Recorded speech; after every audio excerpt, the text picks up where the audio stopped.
anyone can Google what is best practice for TikTok, and then everyone just did that all the time, and there would be no out of the box thinking. We've even had reps where we're getting apparently a higher level of access to meant to be a better rep by a platform, and they've actually been worse. Zoe, you told me yesterday that you hate best practice in social. What do you mean by that? Yeah. So I do hate best practice, but not probably for the reasons that it kind of seems to sort of come across there. There is a time and place for best practice, and when you work in social, you need to learn best practice to be able to understand like the technicalities, sort of the way it works. But if you lean too heavily on best practice, it really can cap you in terms of creativity. And if everyone based stuff on it, everyone would just be doing the same thing. Like if anyone can Google what is best practice for TikTok, and then everyone just did that all the time, and there would be no out of the box thinking. Yeah. There would be no changes in things. And so in the same way that social platforms are trend led, you have to set the trends of kind of like thinking outside of the box. And if you're consistently bombarded by don't have your video any longer than 17 seconds, don't do this, that's why we have different teams in the business. Some that are like, they're really focused on algorithms and how do we make that work. But there has to be sort of a toss up of where do you kind of put your energy into.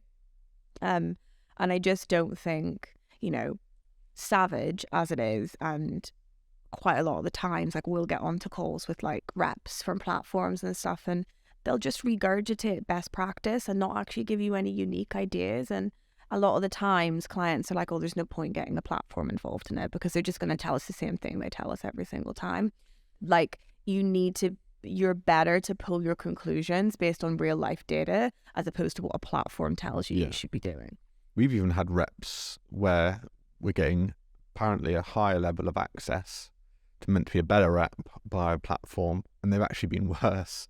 And then clients have messaged us separately going, that was a waste of time because what they've said there is not relevant. It doesn't make sense. And I think, it's easy to fall into the trap of best practice, but like you said, the innovation comes and the creativity comes is really what sparks human interaction. Yeah. Without that pushing forward and trying to do something different, you're going to fall into that middle road as a brand, I guess, where it's literally your job as an agency. Like if, brands have access to reps across all platforms, and okay, well, why don't you just do exactly what your rep tells you? Oh, because it doesn't work.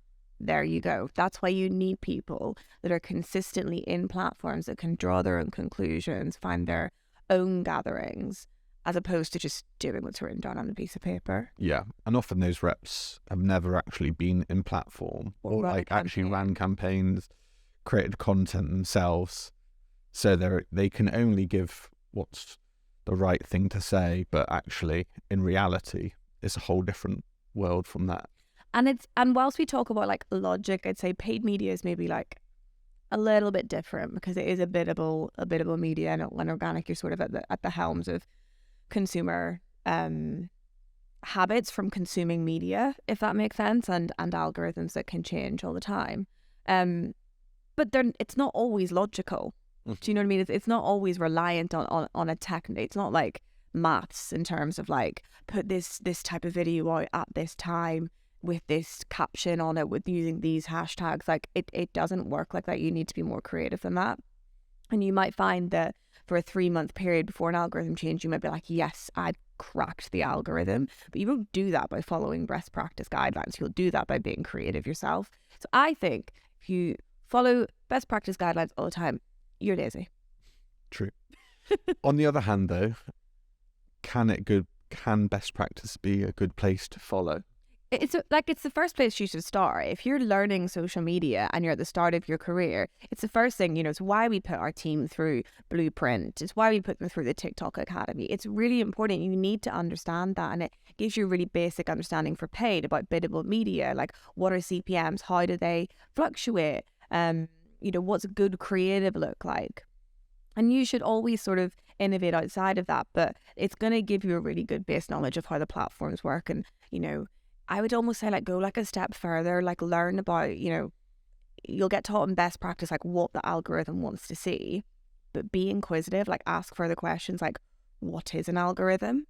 In theory, algorithm is just code. Anyone can go and read it. So learn how to read it, and don't just take like the shortened version of what they're going to give you in a best practice guide. Like actually read it and draw your own conclusions from that. Mm-hmm. So I think we can always go a step further. So I revoke my statement.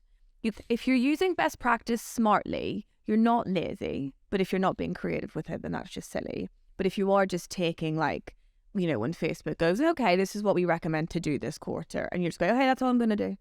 Yeah. That's lazy. That's pure laziness.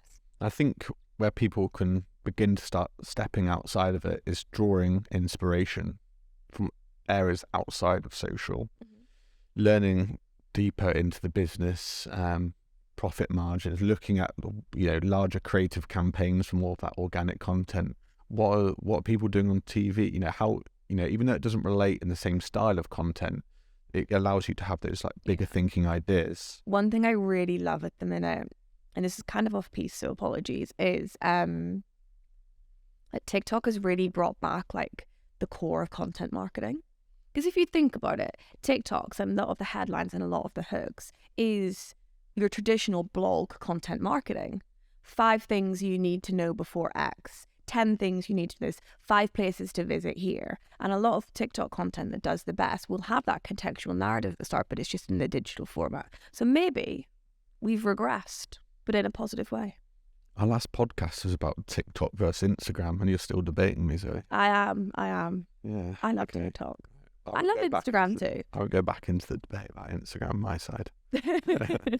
Otherwise, it'll go in a whole nother direction. Yeah. But yeah, I guess best practices are something to consider and use as a baseline foundation, but to almost build your own best practice within that particular set of brands, that platform that works for you, not just taking it word by word. Yeah. From I guess in conclusion. But that's exactly what we do for clients. Like whenever they come to us and, you know, say you've got a client that wants to be on Facebook, Instagram and TikTok, they're going to have completely different social guidelines. And we say to clients now, like, okay, well, we'll take your brand guidelines, but we're going to create a new social version of that. And you'll have a different version of that for each of your channels. Each of your channels will have a different purpose. They will have different KPIs attached to them, and they'll have a different content strategy attached to them, because they are going to do different things for your consumers and different consumers at different stages.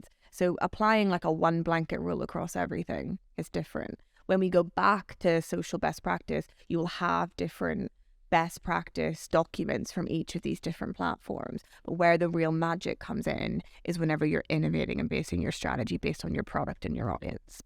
100% agreed. I think that's a lovely place to wrap up up. there.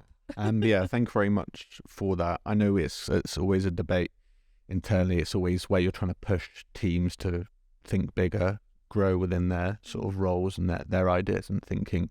I think a lot of people can draw some good stuff from that. So thank you very much. And yeah, thank you very much for listening, and please subscribe, follow whatever channel you're on listening to, and then see what we've got coming up soon.